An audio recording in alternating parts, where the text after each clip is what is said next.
Sabi ni Allah sa Quran, meron ng dahilan ng buhay natin. Anong dahilan ng buhay natin? Magsunod tayo sa utos ng Diyos.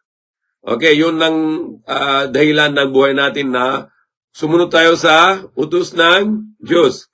Okay, ano yung mga utos ng Diyos? Lahat tayo susunod. Para kung sumunod tayo sa utos ng Diyos, parang kabilang tayo papunta tayo sa paraiso, hindi sa impyerno. Saan gusto ba ninyo papunta? Impyerno o paraiso? Oh, so anong kailangan gagawin? Sumunod sa mga utos ng Diyos. Utos ng tagapaglikha. Okay. So pinakaunang utos ng Diyos, nasabi ng Diyos sa Biblia kay sa Quran, huwag na kayo sambahin maliban kay sa akin. Okay. Ano sabi ng Diyos? Huwag na kayo sambahin maliban sa akin. Okay. Huwag na gawin ng ibang Diyos maliban sa akin. So yung pinakaunang utos ng Diyos, dapat magsumunod sa magmaniniwala at samba sa isang Diyos. Okay. At pangalawa utos na may isang utos ng Diyos, huwag na samba sa mga Diyos-Diyusan. Huwag na samba sa mga ribolto. Okay? Alam mo yung ribolto? Yung mga imahin, bawal samba sa kanila. Samba sa Diyos, yung Allah, yung tagapaglikha.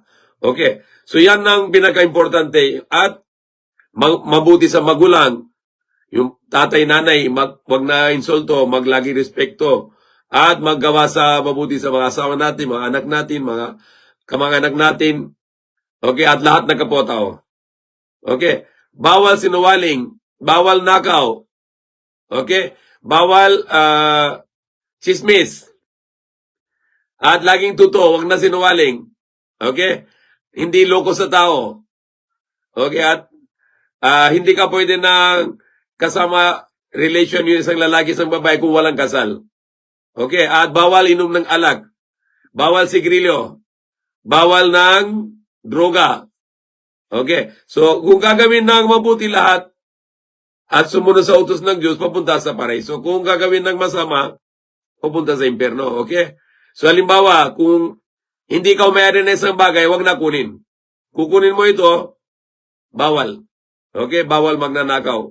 Halimbawa, kita mo na magpera, wag na kunin dahil hindi ka yung mayari. Okay? Kung kahit anong bagay, bigay mo sa tao. Sino yung mayari? Okay, hanapin na mayari naman.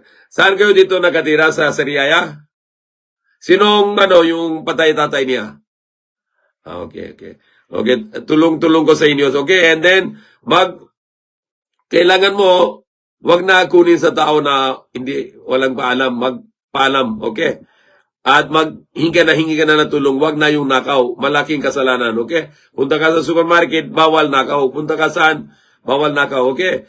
At gawa kayo na mabuti dito sa lugar ninyo na Sariaya. Okay? Kung may kailangan na tao na tulong, magtulong kayo sa tao, okay? At wag na yung sigaw-sigaw, wag na yung sinungaling, wag na yung masamang salita, wag na yung mumurahin, okay? Laging magandang salita, laging respeto, wag na yung sigaw. At bawal din na lahat ng masama. Kung wala kayo nagawa ng masama, papunta sa paraiso. Kung gawa ng masama, papunta sa impyerno. Okay? So yan ang mensahe, importante. Okay, may Allah guide us sa